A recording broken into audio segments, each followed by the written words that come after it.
What's up guys, boys and girls, fellow collectors from all around the world. Yvan Seb, the French collector, is back for yet another video, guys. Happy New Year, sending you all my best wishes for 2023, a year that'll be just as fucked as all the others, I'm sure. So there's something that I wanted to do for quite some time on my channel, and I thought, you know, what a better occasion than the start of a new year to just, you know, start it now. I want to review older collectibles, and by that I mean collectibles that are 5, 10, maybe even 15 years old. Don't worry, you will also get throughout the year unboxing videos, reviews of brand new collectibles, but on occasions I also want to revisit older pieces for different reasons. You know, maybe it's a piece that I've owned for 10 plus years, but I've never made a video of it, you know, on my channel. Maybe it's a collectible that I've owned for many years and that I have actually already reviewed, but I want to revisit it to see how it stood the test of time and if I feel differently about it. Or maybe it's simply because when I first reviewed it, I had maybe less experience in reviewing it. Maybe my English was worse then, or maybe I had a shit camera back in the day, you know. So anyway, from time to time, you will get a review of an old retro collectible. And this new series of videos will be called, I'm gonna try doing this with my Frenchest accent yet. It's gonna be The Blast from the Past. See, it's not the blast from the past, it's the blast from the past. How about that? And tonight we're gonna start with this amazing Indiana Jones figure by Sideshow Collectibles from Indiana Jones and the Temple of Doom. And the reason why I'm gonna start with this figure is because I'm thinking of actually selling it. Not because I don't like it, I actually love it. I absolutely love this figure. But yeah, you know, like I said many times in the past, I really want to cut down on the 1/6 stuff, focus more on statues or movie prop replicas, stuff like that. I'm not gonna sell all my figures, of course not, but I already have way too many Indiana Jones stuff in the collection, so I want to make room for, you know, other licenses, other movies. And I have a very good feeling that with the new movie coming out next year, we will probably see new Indiana Jones collectibles. So I think I can let this one go now. But not without reviewing it one last time, because it's a hell of a figure. I love it. So here's the box, and one thing that I love about Sideshow boxes is that, especially if you have tons of figures, if you have a big collection, they don't take a lot of space in storage. But still, a nice artwork, nice box. I remember when this figure was announced back in the day, I freaked out. I was so impatient to get it. I immediately hit the pre-order button because, guys, Indiana Jones is one of my all-time favorite, if not my favorite movie character. I just love Indy, and I love Indy so much. I love this franchise so much that I can say it. I may shock a lot of people out there, but I even love Kingdom of the Crystal Skull, you know. I'm one of the strong defenders of Indiana Jones 4. It's my least favorite, but it's always the same. There's always going to be a favorite and least favorite, but it doesn't mean that it's bad.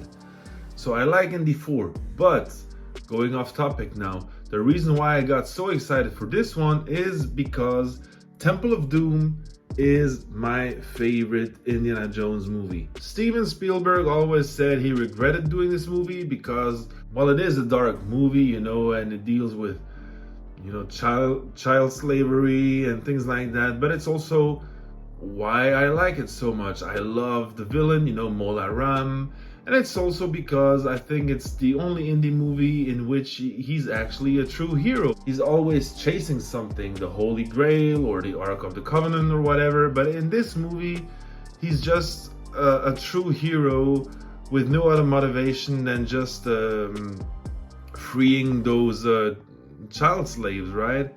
So yeah, I don't know. I love the others, but this one's my favorite. So obviously when this was announced back in the day, I had to get it. But anyway, the box is really nice. I got the Sideshow exclusive back in the day. We'll see what that exclusive accessory is in a minute. They actually used the figure to recreate the movie poster, which is so cool. The artwork on that box is beautiful. If adventure has a name, it must be Indiana Jones, just like on a movie poster. I'll show you the back. You can pause if you want to read. But anyway, what we care about is what's inside the box. What's in the box? What's in the box? Also very cool that we got this cardboard sleeve. That's a nice touch. So we're gonna remove it.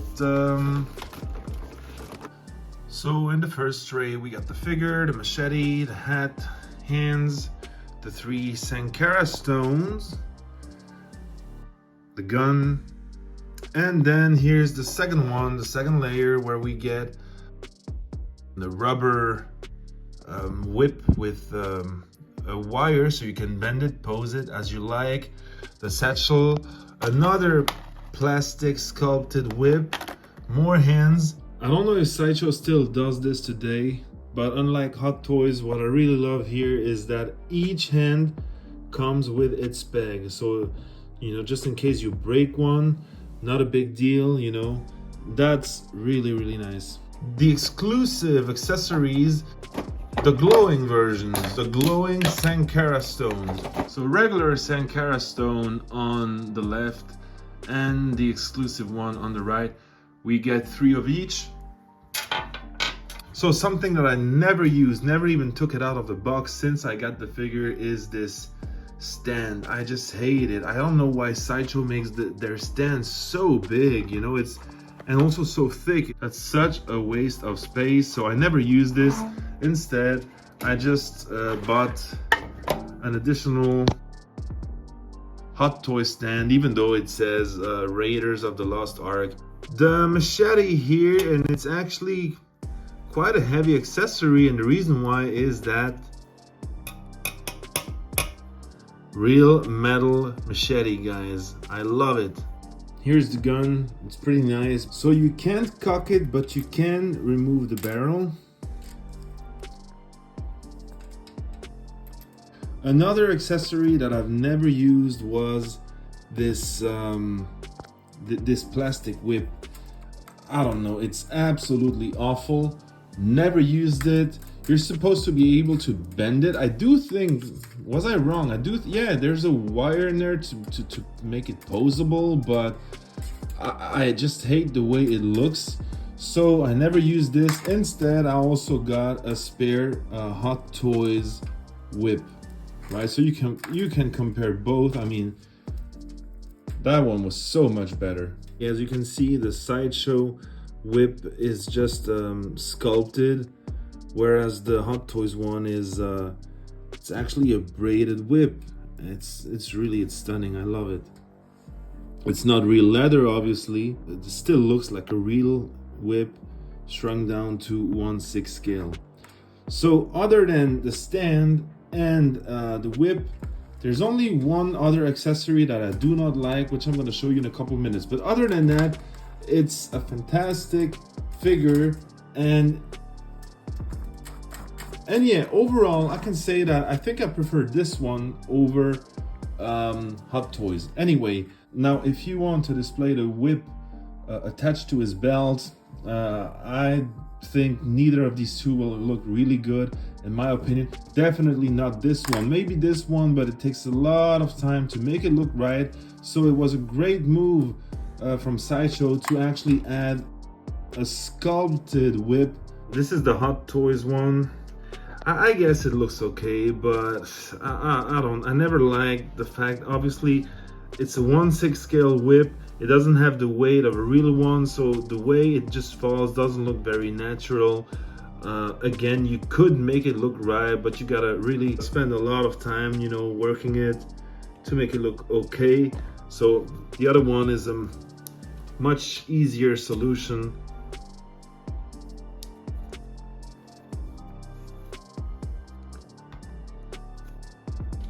Yeah, I think this looks better. This one is more for an action pose, but for a museum pose where he's just standing there with the whip attached, I think this one is better.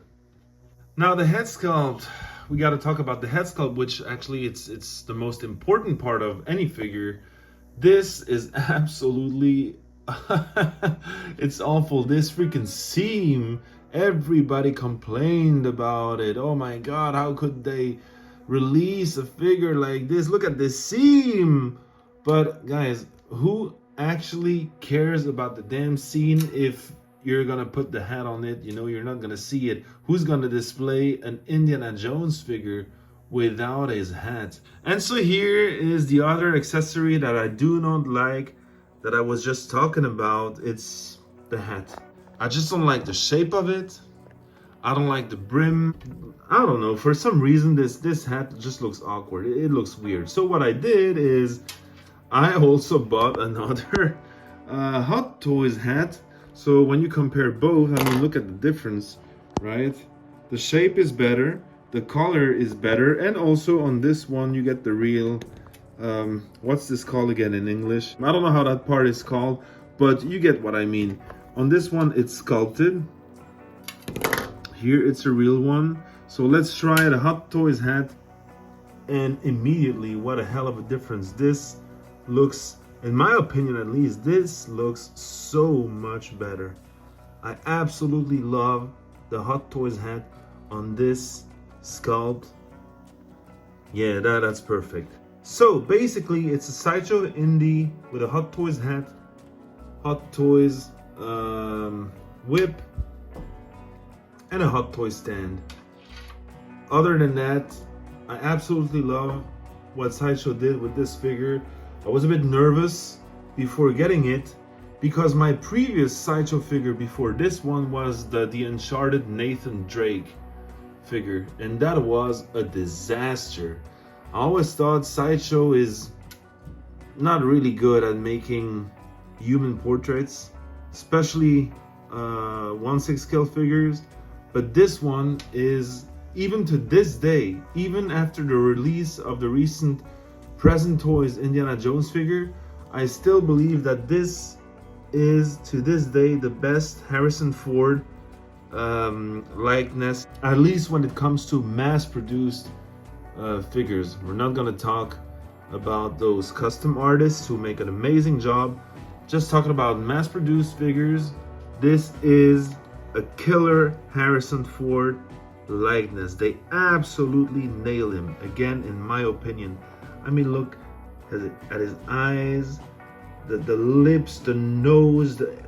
To me, it's a perfect sculpt. 10 out of 10. Honestly, honest opinion right here. I really love the work they did with the outfit, guys. I mean, the shoes, some will say the Hot Toys shoes are better. I don't think so. Obviously, these are sculpted. Hot Toys are pleather shoes.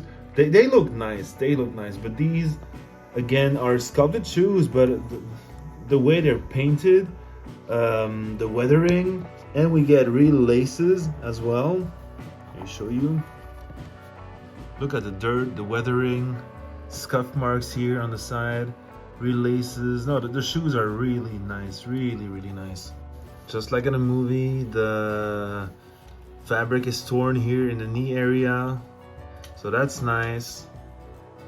Sadly, one problem with this figure is, like always, the use of fake leather, shitty pleather, and here, overall, the belt is doing fine, but there's a crack here in the holster. But depending on how you display the figure, you barely can tell. But there's definitely a crack right here in the holster. This sucks, but you know, it's always the same. You know, how many figures now have I bought that ended up decaying? You know, fake leather jackets, belts falling apart, literally like ashes. So this is bound to happen with almost everything made out of fake leather. This is one of the main reasons why I'm just not interested in buying figures anymore, or statues for that matter, if they do have faux leather. You know, I'm just not It's just too much stress. Yeah, overall, I really love the clothing, even the shirt.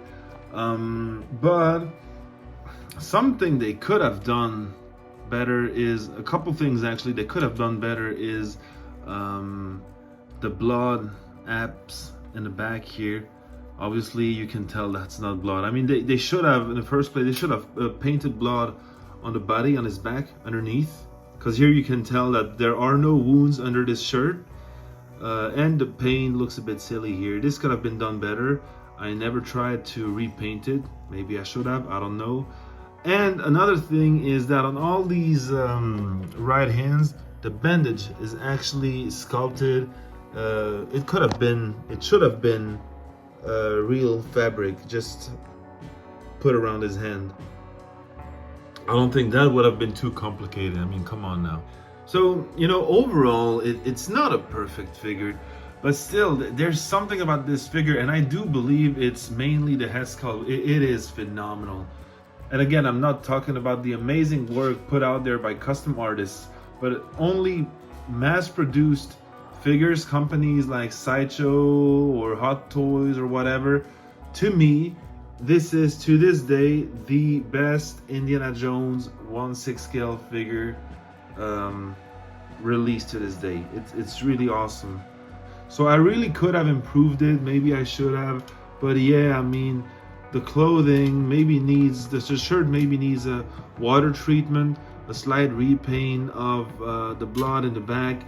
Obviously, repaint of the body underneath to add some blood effect, you know, wounds. Again, not a fan of the Sideshow hat or whip, but overall, it is, especially for the price. I can't remember how much I paid for it back in the day, but I do remember that it really wasn't that expensive.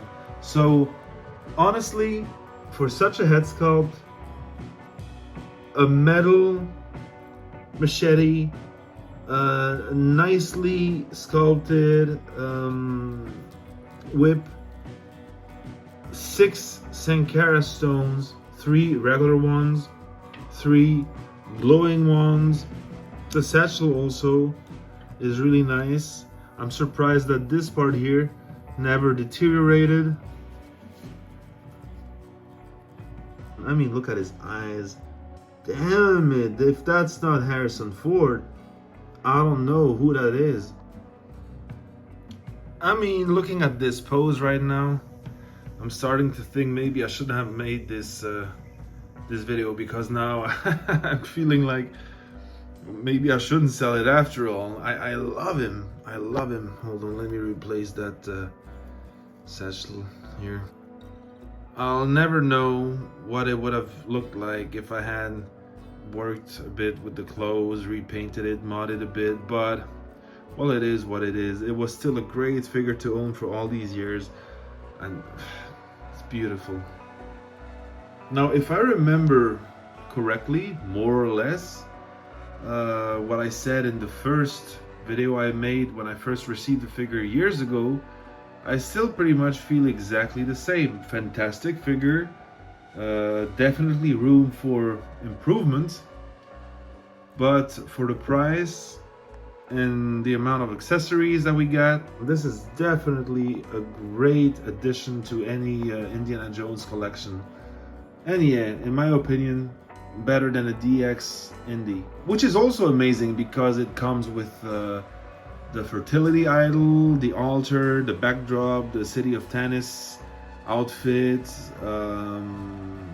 also very nice accessories, probably better clothing overall, although that the leather jacket that Hot Toys provided is awful. I had to buy a real leather Kato jacket for that one. But overall, both are good, but I still prefer this one a lot. So guys, hopefully that video wasn't too boring. I don't expect tons of views. Who's gonna watch yet another video of this figure that's been reviewed times and times and times again? But yeah, I just wanted to have one last look at it before I do sell it. So thanks for watching, guys, and see you soon for another video. That was Ivam Seb, the French Collector, signing out. Peace, guys.